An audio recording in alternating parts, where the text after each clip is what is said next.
Welcome to Tucker Carlson. Today, things have changed so fast in the United States that it's hard to understand exactly what is happening. And one of the reasons it's hard to understand what's happening is that we don't have words for what is happening.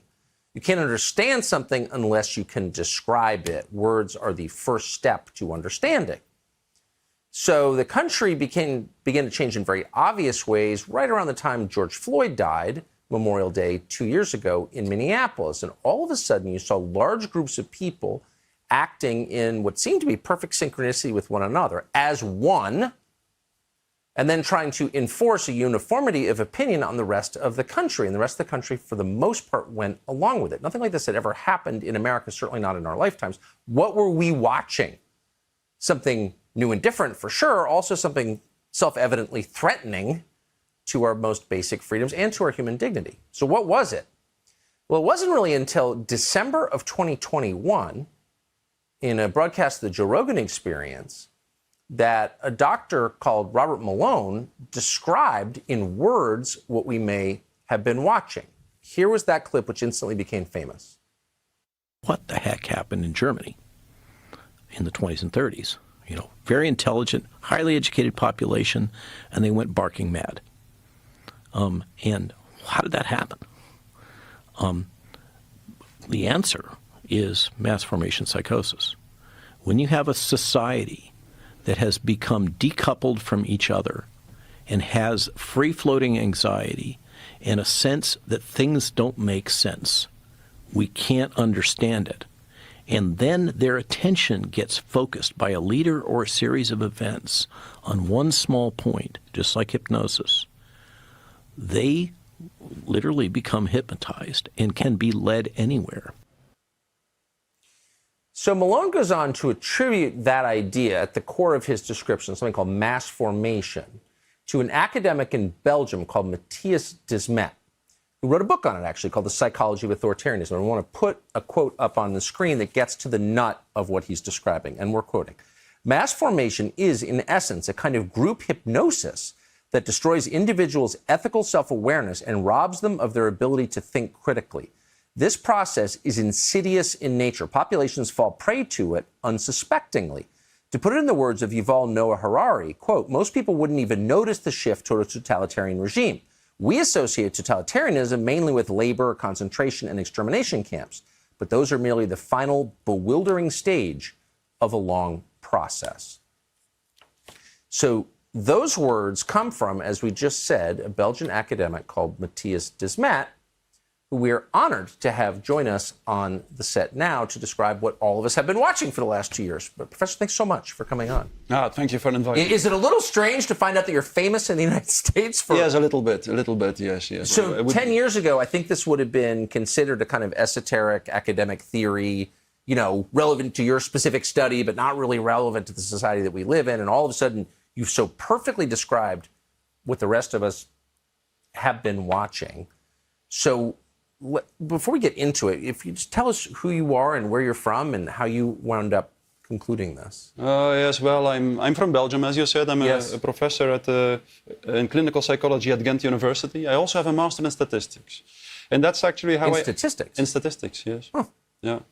I did a PhD on methodological problems in academic research. I started my PhD in 2003 when it became clear that up to 85% of the academic papers is seriously flawed.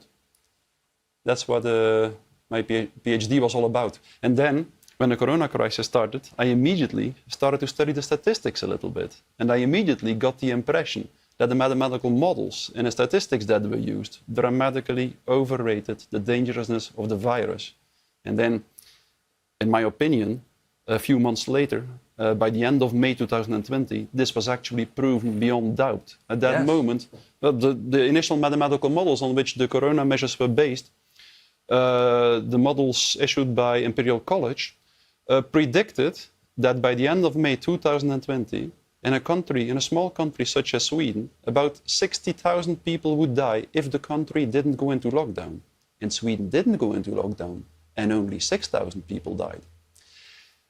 And at that moment, for me, in the first week of the corona crisis, I published 2 opinion papers in which I tried to warn people that there was something dangerous out there. And I wasn't referring to the virus, The title of the first paper was "The Fear of the Virus is More Dangerous Than the Virus Itself."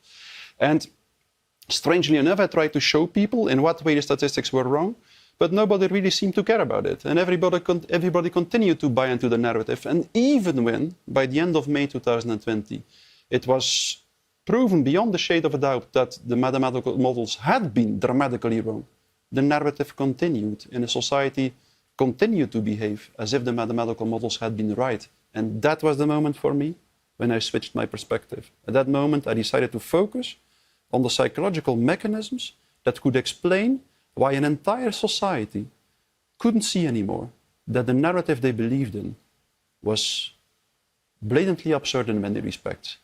And it took me 1 or 2 months before I could, in my opinion, pinpoint it, and before I started to understand that what we were dealing with was a large-scale process of mass formation, which is like a kind of group formation, which has some very strange effects at the level of individual psychological functioning.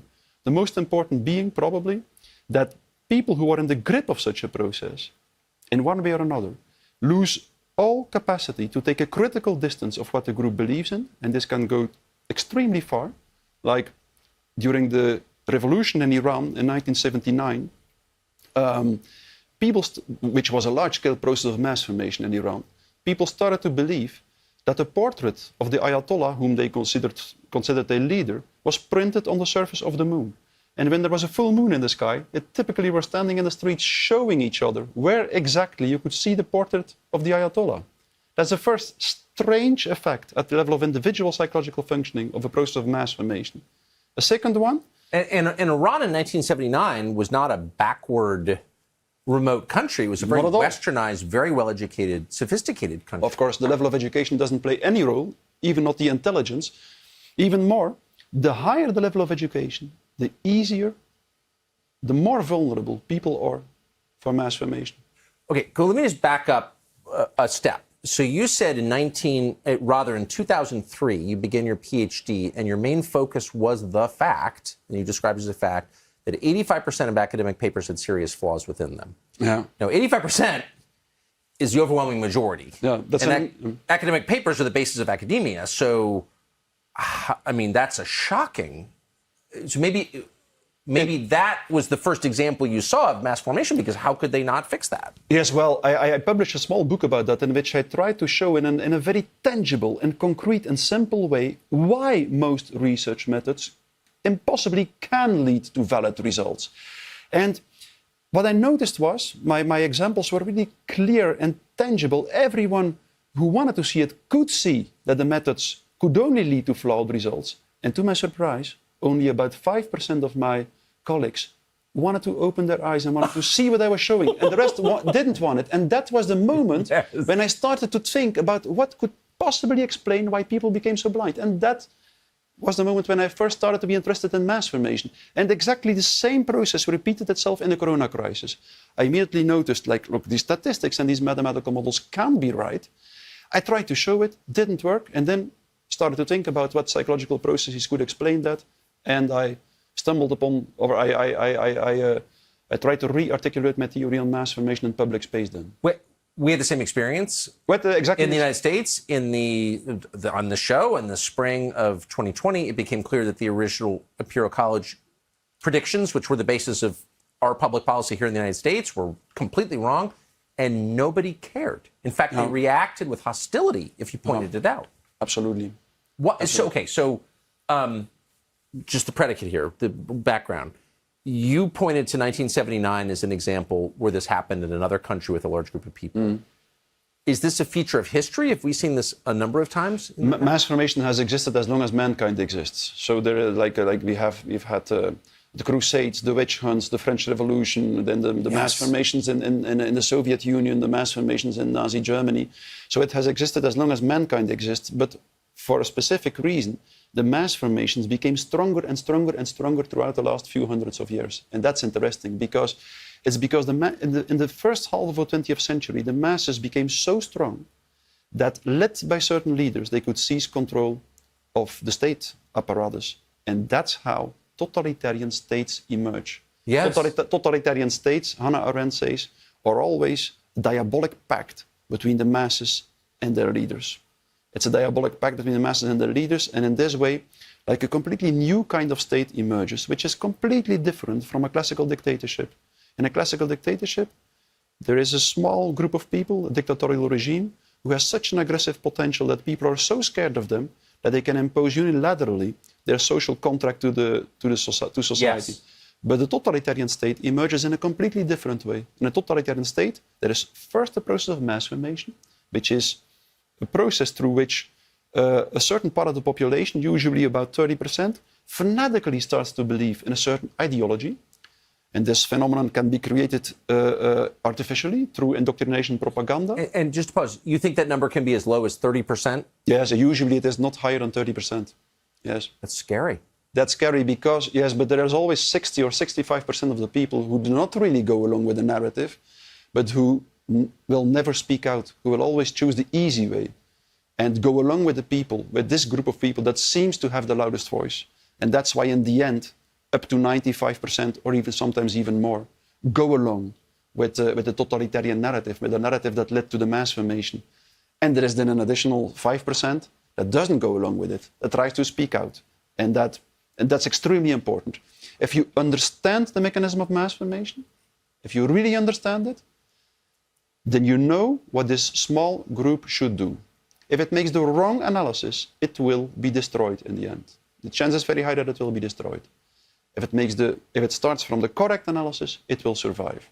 That's why it is so extremely important to understand how this mechanism works. Because I've just mentioned that mass formation makes individuals completely blind for everything that goes against what the group believes in. But there is two other characteristics that are also extremely important. And the first one is that when people are in the grip of mass formation, they seem to lose all awareness of their individual interests. They are prepared to radically self-sacrifice. That's extremely strange. And then the third characteristic, which is the most problematic, is that people in a mass formation become radically intolerant for dissonant voices. Yes. And in the ultimate stage of the mass formation, they will typically start to destroy everyone who doesn't go along with the masses, and they will do so as if it is their ethical duty to do so. To refer to the revolution in Iran again, I was talking to this woman in Iran, Shoreh Fishtali. This conversation is available on the internet. And she told me how she has seen with her own eyes how in the last stage of the mass formation, a mother reported her son to the state, how this mother hung the noose around the neck of her son when he was on the scaffold. And when he was hung, she claimed to be a heroine for what she had done. That's the end stage of mass formation. And this end stage... A mother killing her own son. Yeah. And if you understand the mechanism, as I explain it in my book, The Psychology of Totalitarianism, it's perfectly logical why that happens. And that's why it is so extremely important. This last stage of mass formation can be prevented if the small group who doesn't go along with the mass formation makes the right choice. It has to make the right choice. And then this choice has everything to do with whether it will choose to speak out or whether it will remain silent. If it doesn't speak out, it will be destroyed because the masses will move to the last stage. So it's just quintessential for this group to continue to speak out in a honest, sincere way. And all this follows from the mechanism of mass formation. If you understand it, you will see why the people who do not go along with it have to speak out. And that's what I explain in my book. How this phenomenon of mass formation, which is a kind of group formation, emerges under very specific conditions. So like the first and the most important condition is always that many people have to feel disconnected from their natural and social environment. And that was definitely the case just before the corona crisis started. The number of lonely people peaked. Up to 40% of the population worldwide reported not to have one meaningful relationship and to only connect to other people through the internet. And from this follows the second condition. If people feel disconnected from their natural and social environment, they will typically start to struggle with lack of meaning making. To give an example from the situation just before the corona crisis, 60% of the people worldwide reported that they considered their job to be a so-called bullshit job. That means a job without purpose or meaning. And in this state, if people feel socially disconnected and they feel a lack of meaning making, they will typically start to suffer from something very specific at the affective level. They will feel confronted, they will be confronted with so-called free-floating anxiety, frustration, and aggression. That means a kind of anxiety, frustration, and aggression that is not coupled to a mental representation, a kind of anxiety, frustration, and aggression in which people don't know what they feel anxious, frustrated, and aggressive for. And that state is extremely aversive. If you feel anxious and you don't know what you feel anxious for, you have the feeling that you cannot control your anxiety. If you feel frustrated and aggressive and you don't know what you feel frustrated and aggressive for, you cannot take it out to someone, and all the frustration and aggression piles up in your psychological system and leads to a certain very aversive tension. And in this state, if the population is in this state, something very specific might happen. If under these conditions, a narrative is distributed through the mass media, indicating an object of anxiety, and at the same time providing a strategy to deal with that object of anxiety, for instance, the lockdowns to deal with the virus, concentration camps to deal with the Jews, witch hunts to deal with the witches, and so on. If under these conditions, a narrative is distributed, disseminated through the mass media, indicating this object of anxiety and a strategy to deal with it, then there might be a huge willingness to participate in a strategy to deal with the object of anxiety, no matter how absurd this narrative is. Simply because, in this way, people feel that they can control their anxiety. They feel that they have something to direct their frustration and aggression on. So that's the first extremely important step. And then follows the second one, which is the really dangerous step. Because so many people participate at the same time in the strategy to deal with the object of anxiety, they feel connected again. It is as if their loneliness disappears. They feel full of solidarity. And that's the point. They have the feeling that they fight this collective, heroic battle with a virus, and they will consider everyone who doesn't go along with them as an egoist, as someone who lacks all solidarity. And that, in itself, the strange thing is, you could say, well, what's the problem? People felt lonely, and now they feel connected again. So what's the problem? But there is a problem. Because in a mass is a group that is formed not because people connect to each other. A mass is a group that is formed because each individual separately connects to the collective, meaning that the famous solidarity of the masses is never a solidarity with other individuals. Right. It's a solidarity with the collective. And the longer the mass formation exists, the more everyone demands that everyone sacrifices all his personal interests for the collective. And that's exactly the reason why, in the corona crisis, for instance, everyone was talking about solidarity. And at the same time, we accepted that if someone got an accident on the street, we were no longer allowed to help him. At the same time, we accepted that if our father or mother our parents were dying somewhere in a nursing home, that we were no longer allowed to visit them. So it was everyone had to sacrifice everything for the sake of the collective. So mass formation is extreme collectivism. It's extreme collectivism. It's the balance between individualism and collectivism that goes completely in a direction. But there's no actual, but at the same time, the people who encourage it discourage the formation of individual relationships between people. Always. So the government in this country, the Biden administration, was encouraging children to turn in their parents to law enforcement if they said something that deviated from the corona narrative online. Yeah. So they're breaking apart solidarity between people. Of course. Of course, there's always a feature of it. The strange thing is that this happens spontaneously. In every group which has an extremely strong group identity, all the energy will be sucked away from the bonds between the individuals. For instance, in a military commando, if they have to do something dangerous, they will typically demand that there are no sexual relationships between the members of the group. Right. Simply because this relationship between the members, this strong relationship, could threaten the group in a dangerous situation. Right. These members could choose for each other instead of for the group. So that happens in every group with a very strong group identity. Spontaneously and in a mass to an extreme extent. In a mass, all solidarity, all the love between the individuals is sucked away, and it's all injected in the love between the individual and the collective. And that's why in the end, even the strongest bond, the bond between a mother and her child, completely impoverishes, and even mothers report their sons to the state and get them killed if they feel that they are not loyal enough to the state. So it's a natural. It's a psychological process that is very logical, but that is extremely dangerous. And that's exactly why we have to try to understand it, and we have to try to understand what we can do about it. So what we can do about it, first of all, the hair on my arms is standing up because you've so precisely described what we've all just seen. I mean, precisely. Because it sounds like this is a feature of human nature. People are this way, always.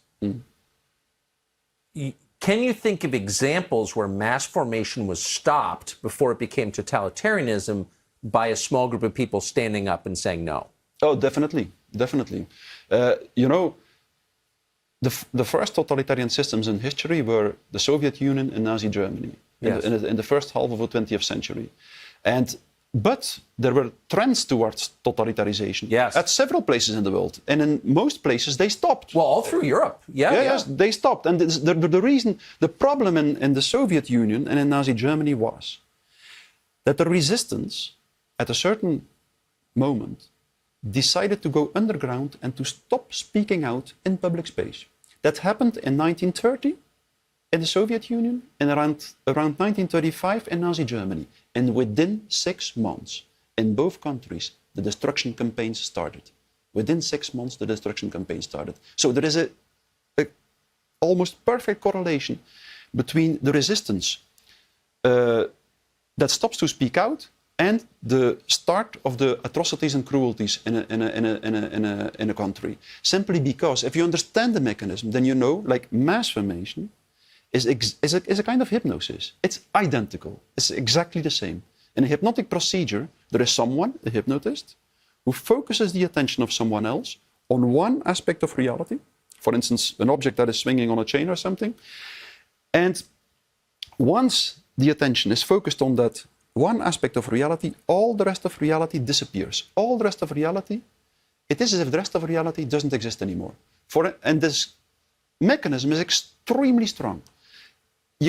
A simple hypnotic procedure is sufficient to focus someone's attention so much on one aspect of reality that the person won't notice anymore that there is a surgeon who cuts through the skin, through the flesh, even straight through the breastbone to perform an open heart operation. That happens all the time in a university hospital in Belgium. There is a professor, Elisabeth Femonville, who uses this simple procedure to focus a patient's attention on something, and then the surgeon can do no matter what he wants, cut through the breastbone, the patient won't notice it. So that's the power of this mechanism of the focusing of attention. Exactly the same happens in a mass formation. First, people start to deal with all kinds of emotions that are no longer coupled to mental representations. And then all these emotions, all this anxiety are focused on one point, and consequently, the people don't notice anymore that they lose everything, that they lose their health, their wealth, the future of their children, and so on. That's exactly what happens in a mass formation. So once you understand that the mechanism of mass formation is a kind of hypnosis, you understand that it is a phenomenon that is always provoked by the voice of someone, the leaders of the masses who use indoctrination and propaganda to continue the mass formation, and then you also understand that if you want to disturb the mass formation, that you have to continue to speak out, that the dissonant voices have to continue to speak out. If the dissonant voices, if the people who do not go along with the masses continue to speak out, they won't succeed in waking up the masses. Sometimes someone will wake up, but usually the people will continue to be in the grip of the mass formation. But that doesn't mean that their speech has no effect. Not at all. Their speech will constantly disturb the hypnosis to a certain extent, and it will prevent the hypnosis to become so deep that the people become convinced that they have to destroy everyone who doesn't go along with them. From the 19th century onwards, scholars like Gustave Le Bon have described that the people who are not in the grip of the mass formation that their speech has exactly this effect. It doesn't wake them up, but it disturbs the mass formation, and it makes sure that it doesn't go so deep that the masses start to commit atrocities. And in this way, that's from a strategical point of view, quintessential. In this way, what will happen is the following. The masses are always self-destructive, and they will slowly exhaust themselves. They will exhaust themselves and destroy themselves before they destroyed the people who do not go along with them. So once you understand that the first and foremost strategical principle that you have to follow is that you have to continue to speak out. And at the same time, it's also an ethical principle. As a human being... Yes, it is an ethical principle. It's an ethical principle. As a human being, you have the ethical duty to articulate these words that seem sincere and honest to you, no matter what the consequences are. And if you do that, we have numerous examples described by Solzhenitsyn, by Primo Levi, by Viktor Frankl. If you do that, something wonderful will happen. If you stick to your ethical principles, when the world dehumanizes, you go through a very fast process of mental evolution. A very fast process of mental evolution as a human being. You start to become stronger and stronger and stronger as a human being at the mental level, and sometimes even at the physical level. If you read Solzhenitsyn, he gives these wonderful examples of how in the gulags, most people started to act in a beast-like manner. Yes. But there were some, a small minority, who went in exactly the opposite direction, who in this pool of darkness chose to try to represent humanity, and who became more and more determined to stick under all conditions, no matter how difficult it was, to their ethical principles. And Solzhenitsyn gives these wonderful examples in which he describes how these people very often survived the concentration camps and became even stronger while most others died within a few weeks or a few months. Of course, it's not a guarantee, but I think that if we understand that, we understand that the process of mass formation and everything that happens now, in a certain way, has meaning and purpose. It should motivate us to understand the value of ethical principles for a human being. It should make us more determined to continue to live according to ethical principles while the rest of the world leaves them behind. So, let me just say this. One of the most amazing conversations I've ever had, and I'm so grateful that you're, and I mean that, I'm grateful that you're here. I feel like you're speaking directly to our country. What is the difference between the people who go along, which is the majority it sounds like, and the smaller percentage who decide, no, I'm going to say what I believe is true no matter what? What makes people to decide to take one path or the other? And can you predict it ahead of time? No, you can't. From the 19th century onwards, from the moment psychologists have been studying the phenomenon of mass formation, it has been remarked and observed time and time again that every time a mass emerges in a society, there is a small group who doesn't go along with it. But this small group is extremely diverse and heterogeneous. Yes. And nobody seems to know what connects these people. I've noticed this. Which characteristic these people share. But in one way or another, they all make this fundamental decision, a decision that cannot be reduced to anything else. They make this decision to choose for truth speech instead of choosing the easy way and going along with a narrative where everybody believes in, but of which everybody actually knows that it is utterly absurd and unethical.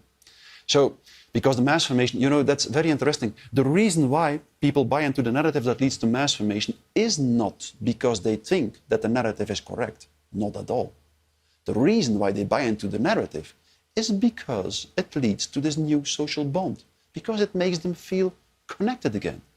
Because loneliness is the most painful state. We don't know it, but it is like that. We don't realize it, but it is like that for a human being. And it wants to escape. It wants this new social bond. And the reason why people buy into it is because it leads to all these psychological advantages. It couples the anxiety to an object. It provides an object at which people can direct their frustration and aggression. It leads to this new connectedness. So that's the reason, this new social bond and the affective advantages is the reason why people continue to go along with the narrative, no matter how absurd it becomes. We could even say more. It's just the same like people in a football stadium all sing the same song, not because they think it's the most beautiful song in the world. No, it's because the song connects them with the other people. And And you could even say more, the more absurd the measures become, for instance, the corona measures, the more they will be applauded by this part of the population that is really in the grip of the mass formation, simply because the measures have the function of a ritual. And what is a ritual? Ritualistic behavior is always behavior that has no pragmatic meaning, and that demands a sacrifice from the individual. A sacrifice through which the individual shows that the collective is more important than itself. So people, without knowing it, we live in a time in which we think the materialist view man in the world believes that rituals have no meaning and no function, but they are essential for us. And in totalitarianism, without knowing it, people engage completely in rituals, but they don't realize it. And these rituals are rituals of death. People blindly sacrifice everything just to escape their profound feeling of social atomization, to escape their profound feeling of loneliness and disconnectedness.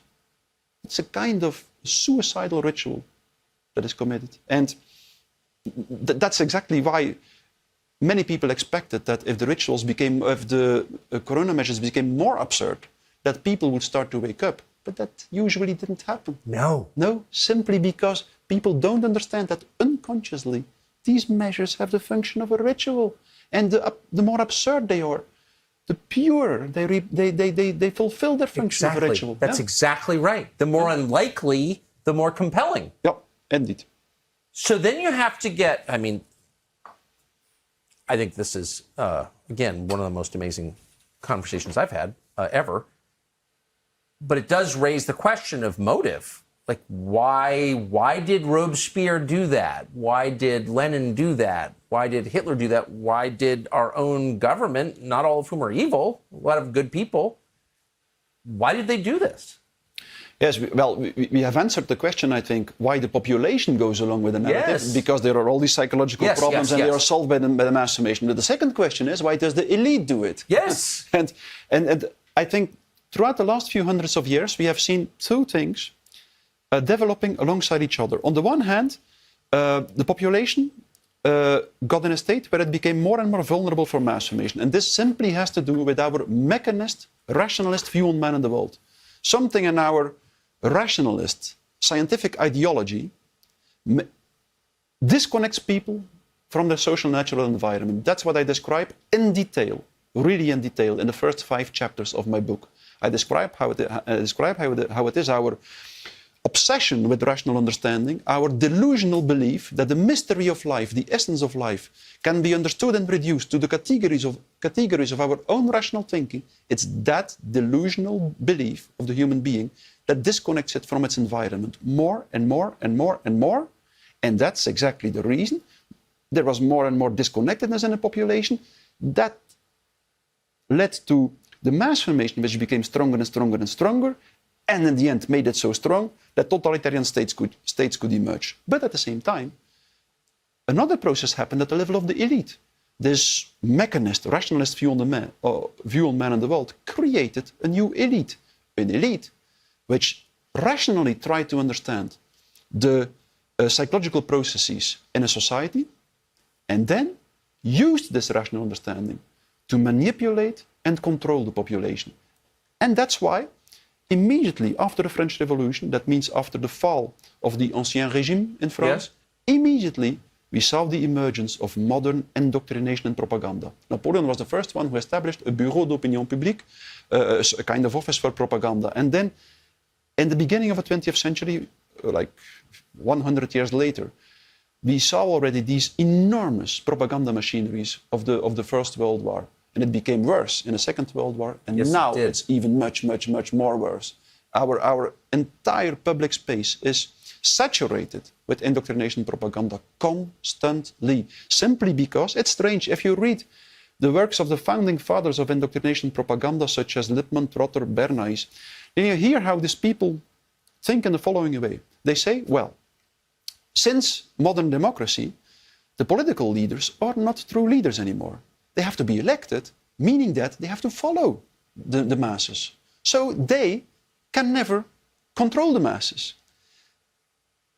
And at that moment they decided, and you can read this literally in the works of the people I just mentioned, Lippmann, Trotter, Bernays. At that moment, these guys decided, we need constantly to manipulate the masses, or otherwise they will govern the country and not the politicians or not us. So the elite relied more and more and more on indoctrination, propaganda, manipulation, psychological operations, brainwashing, and so on of the population, just to manipulate the masses from behind. To subvert democracy, to end the promise of democracy, yes, of course, which is the people will rule. Of course. That's the problem. Yeah, exactly. So why do they do it? Well, why do they do it? You know, that question should be answered, I think, in a very nuanced way. Many people think that totalitarianism is all about power and that it's all about the money. And to a certain extent, that's true. But the ultimate motivation of totalitarian leaders is always ideological in nature. Yes. Believe me, it's ideological. Like Stalin actually believed in Marxism. Of course, and he wanted to sacrifice everything, all his money and all his power, if he could just reshape society according to his Marxist ideas. That's so typical for totalitarian leaders. They want to sacrifice everything. And they actually believe it, though. They usually don't believe the narratives they use, but they believe the ideology blindly. So, like in this case, I think here in our situation, for me, the ideology at work is a technocratic transhumanist ideology. Yes. And in order to impose this ideology to society, people use, the elite uses, the large global institution uses all kinds of narratives to try to entice the people to go along with this ideology. And these ideologies, well, these narratives are like the climate narrative or the terrorism narrative or the corona narrative. And usually the totalitarian leaders usually don't believe, they fanatically believe in their ideology. They really believe that their technocratic transhumanist ideology will create like a new paradise for the human being. But they usually don't believe the narratives they use. Right. They believe so blindly and fanatically in their ideology that they think it is justified to lie, cheat, and manipulate the population, to convince them to accept all these ideological changes they try to impose to society. So we have to distinguish, I think, if you ask the question why they do so, in the end, I really believe they do so because they believe they have this obsessional drive to impose their ideological fiction to society. That's the root cause, I think, or the root motivation of totalitarian leaders. And I know that's not very popular. Most people prefer to believe that it's all about the money. Because I know some of them, and I agree with you 100% that there's a sincerity at the bottom of it. So how far along is the West in what appears to be this move toward totalitarianism? Well, you know, in 1951, Hannah Arendt said that we've seen the collapse of fascist totalitarianism, she said, and we will soon witness the collapse of communist totalitarianism. But she said a new totalitarianism will emerge, the ultimate totalitarianism, and that is the technocratic totalitarianism, a kind of totalitarianism which is not led by gang leaders such as Stalin and Hitler, but which is led by dull bureaucrats and technocrats. And I think Hannah Arendt wrote that in 1951? In 1951, she wrote that. I mention it in my book. And that technocratic totalitarianism is the ultimate manifestation of the kind of ideology I just referred to, this kind of materialist, mechanist ideology, which believes that the entire universe is like a set of elementary particles, atoms and molecules that all interact with each other according to the laws of mechanics, and that can be perfectly understood in a rationalist way.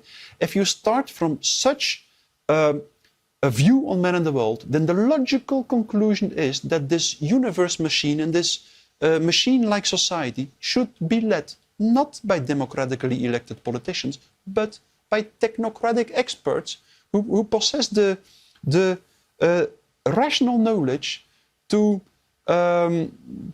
make the machine run as smoothly as possible. So that's the delusional belief of the technocratic system. It's a logical consequence of our rationalist, mechanist view on man and the world. That's as we have to.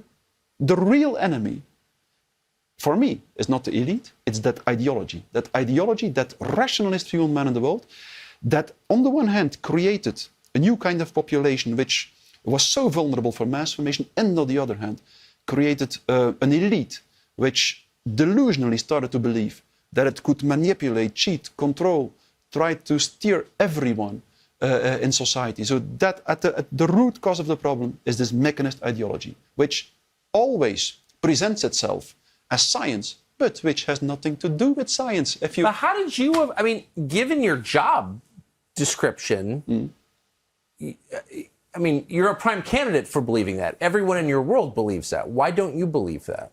I have no idea. I was never I had never a great talent to believe what other people believed.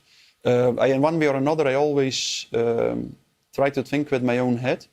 And I think like, well... What did your parents do? Like, what world were you raised in? Were you told it was important to think for yourself? I will tell you something about my parents. My father didn't want me to go to university because he said, you will see, he said, the institute that pretends to represent the truth in society, you won't find much truth there, he said. And so I decided to go to university against his will. Had he gone to university? No, but he was a very intelligent person who read a lot, really a lot, every day in the morning and the evening, but who had like a contempt for all kinds of degrees, academic degrees. He said like the only reason why you should gather knowledge is because you have a passion to know, a real passion for knowledge, and not because you want to have a certain degree. And he also, in his opinion, a human being had to work with its hands and then also read and learn something in its spare time. I think I would like him. Maybe, yeah, maybe. So, but I went to university, and actually now that when I became a professor, I could understand them more and more. I'm happy that I went to university, but I'm also disappointed. I don't think that. Well, maybe that applies to society in general, but I don't think that most people are motivated by a search for truth. No. How you become very public with these views, and the response to them, at least online, has been enormous. And you become famous in this country anyway. I have no idea how you're regarded in Belgium, but how do your colleagues at the university feel about what you've said? Most react in a very defensive way. I have to say that the dean reassured me that I had the right to express my opinion. It was clear that they were not happy with it, but I was not fired or something. But even before the corona crisis, well, most people at university were already angry with me, just because I exposed the problems with research in a way that most of them didn't like. So for me, I was well prepared for the corona crisis in many respects. I was used to swim against the tide. No. So everything about, or virtually everything about, our response in the West to corona has been exposed as incorrect, at best, fraudulent at worst, right? So we know how wrong everybody was. Does that change the public's mind? I don't think so. Maybe for a small percentage of the people, it changes their mind, but most of them, in a strange way, will continue to buy into the narrative for the reasons that I just mentioned. And then the problem is that there's this phenomenon of mass formation.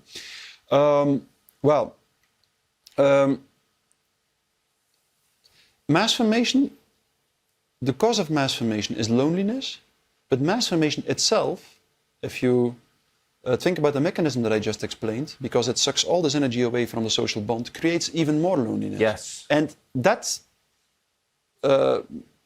puts society in a condition where it is even more sensible, more vulnerable for mass formation. So if one large-scale mass formation emerges, there is a good chance that a second one will emerge, which might be even more powerful. So, and if we really want to get rid of this process of mass formation,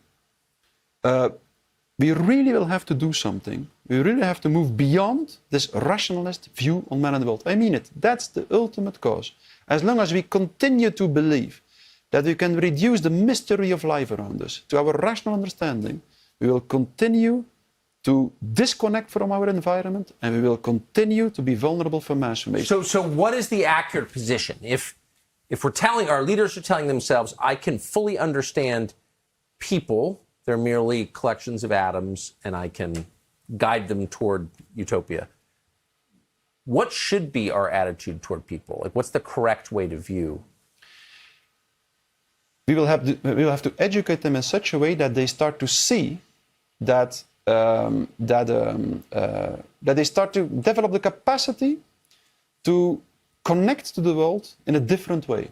I will quote René Thom, one of the most famous mathematicians of the 20th century and one of the founders of complex dynamical systems theory. He said, this part of reality that can be understood in a rational way, and he was a scientist, a top scientist, this part of reality that can be understood in a rational way is very limited. And the rest of reality, we can only understand by empathically resonating with it. And what René Thom said there, by empathically resonating with it. So he differentiated between two different kinds of knowledge. A rational knowledge and a kind of resonating, empathic knowledge of what happens around us. And there were so many traditions in which they were aware of this differentiation. For instance, the samurai tradition in Japan said that if you learn the martial arts, or no matter what other art, or no matter what other craft, there first is the rational, technical aspect of it. First, you learn techniques which you can understand in a rational way. But when you practice these techniques for a long time, you will start to develop something else, something that transcends all rational understanding. You will start to develop a certain feel with the art you practice. And that's and everyone who learns a craft knows this. First, you can try to understand rationally what you have to do, but slowly you start to feel what you have to do. And that's the moment where you start to resonate with what you are doing. It's this resonating knowledge which is so important, which also is this resonating knowledge which makes you feel the object that you're making in a craft, or which makes you feel the art that you're performing, or that makes you feel the object that you're studying in a scientific study, and so on. And it's, as soon as you're connected in this way with the object, you start to get in touch with the eternal principles of humanity and with the eternal ethical principles of our existence as a human being. And it are these principles that can be the true cornerstone of a human living together, a really fruitful human living together. Now, since a few centuries, we believe that rational knowledge should be the cornerstone of our human living together and of our existence as a human being. That's an illusion. Rational knowledge is always extremely relative and never really touches the real. Rational knowledge circles around the real. Are you guys listening to this? Sorry, this is just... What you're saying is the truest thing. Mm. Sorry, I'm getting excited. No. Yes. Well, rational knowledge cannot touch the truth of human experience. I think that's what you just said. That's what I said. Yeah. Nobody acknowledges that. Mm. Why? Because the illusion of complete rational understanding is so enticing for a human being.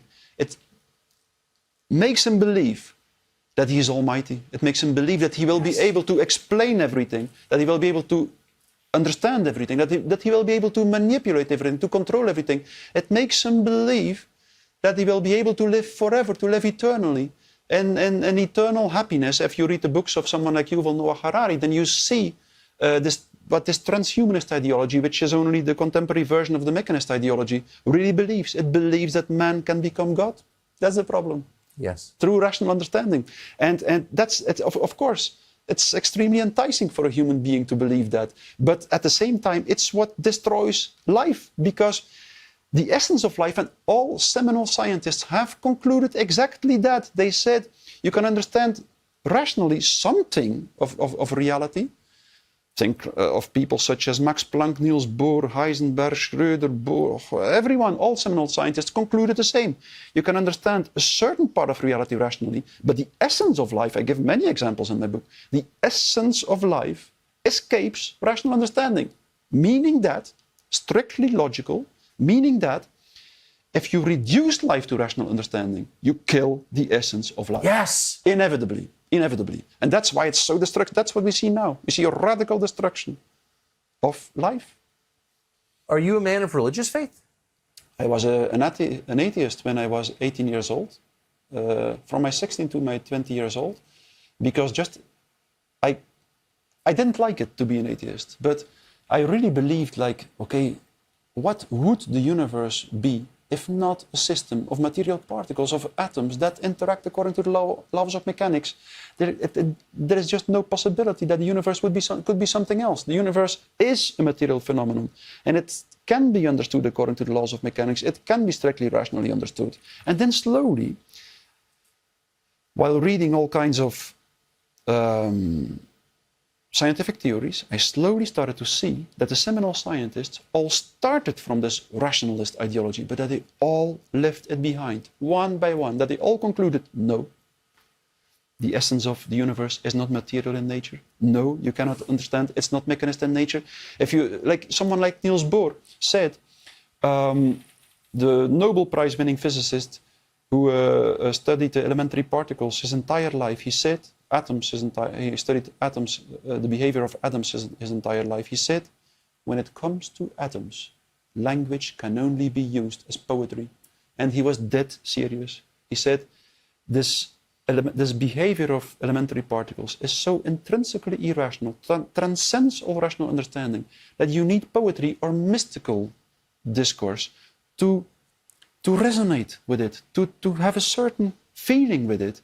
And for me, it took me until I was 35 years old when I dived deep into the mathematical basis of complex dynamical systems theory before I suddenly started to see that what we call reality, what we call the facts, simply are not rational. They are not rational. Complex dynamical system theory, and that's a paradox, it's paradoxical, but it's what complex dynamical systems theory shows. This theory shows in a strictly rational way that the essence of life is irrational.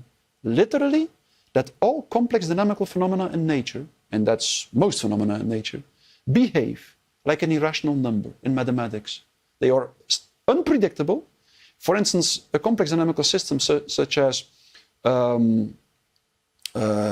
convection patterns of turbulence in fluid or gas can be described by a mathematical formula, by the Navier-Stokes equations. But even with these equations in your hand, you cannot predict 1 second in advance how this convection pattern will behave. So that this completely breaks the illusion that we would ever be able to really predict life. We will never be able. Our rational understanding stumbles upon an absolute limit, and it's beyond that limit that the essence of life situates. It's the mystery of life, transcends rational understanding.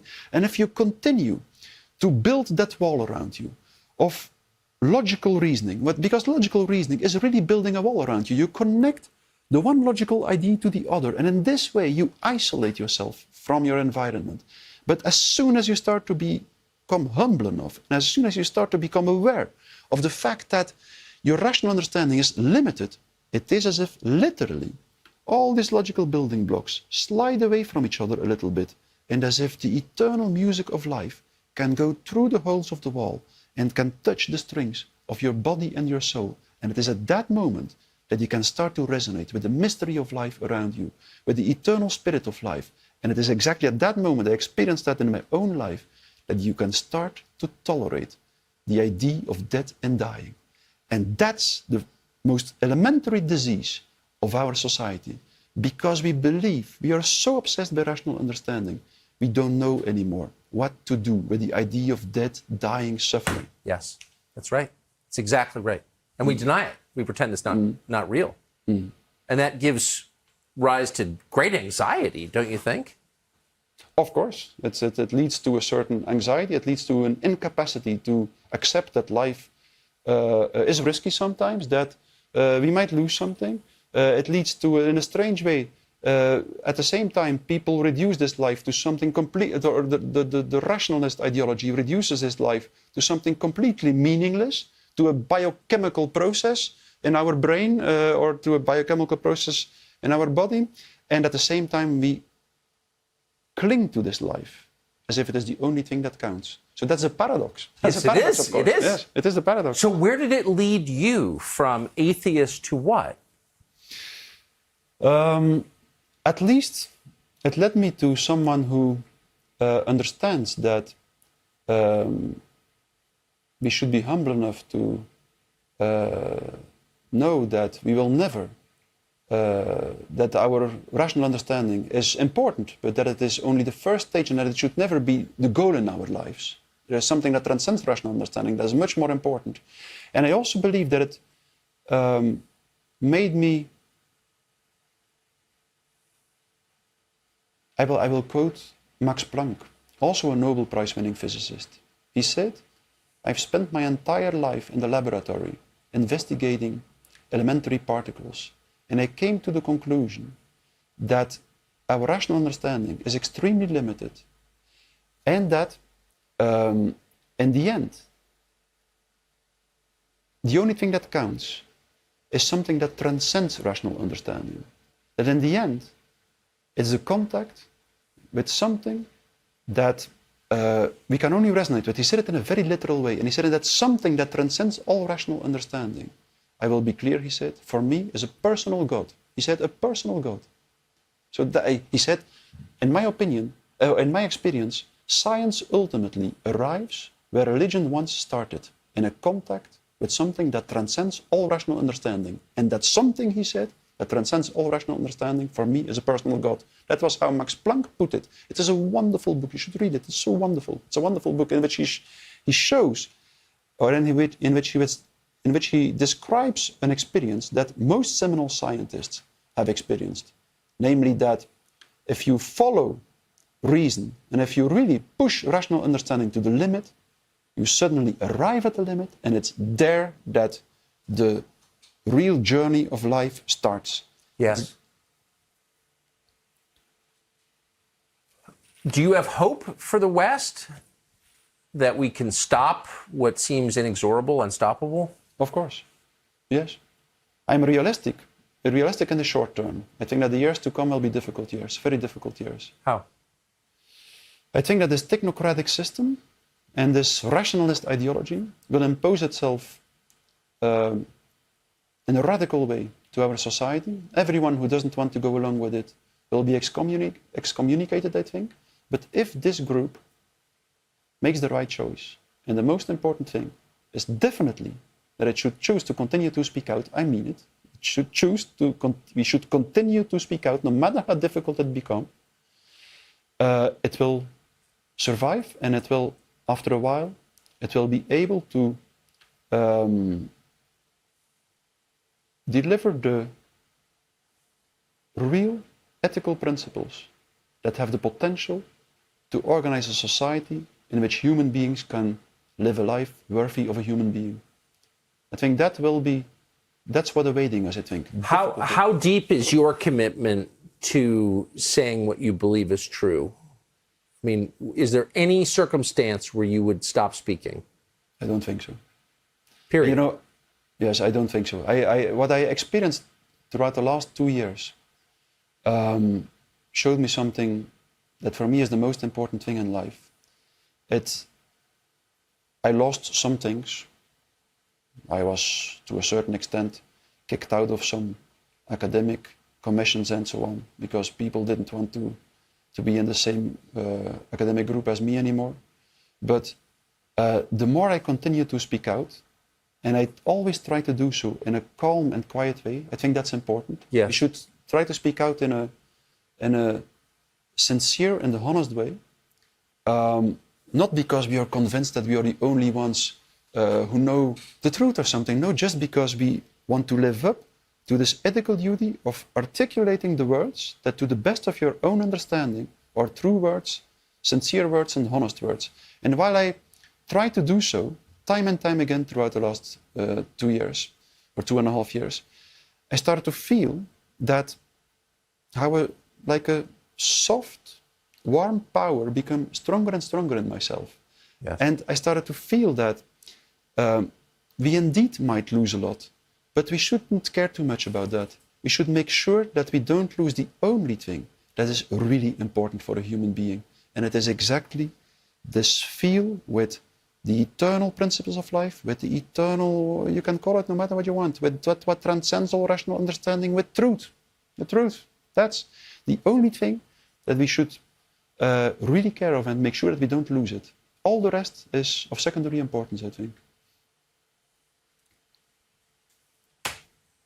Really a remarkable conversation, and I want to thank you for coming all this way to have it with us. And I hope this is seen by, as many people as can possibly see it. Thank you very much for inviting me. Well, thank you. That's heartfelt. For listening to me. Remarkable. Mattias Desmet, an amazing man. Tucker Carlson is the name of the show. 3 episodes a week on Fox Nation. Of course, we'll come back and see you every weeknight at 8 p.m. on the Fox News Channel.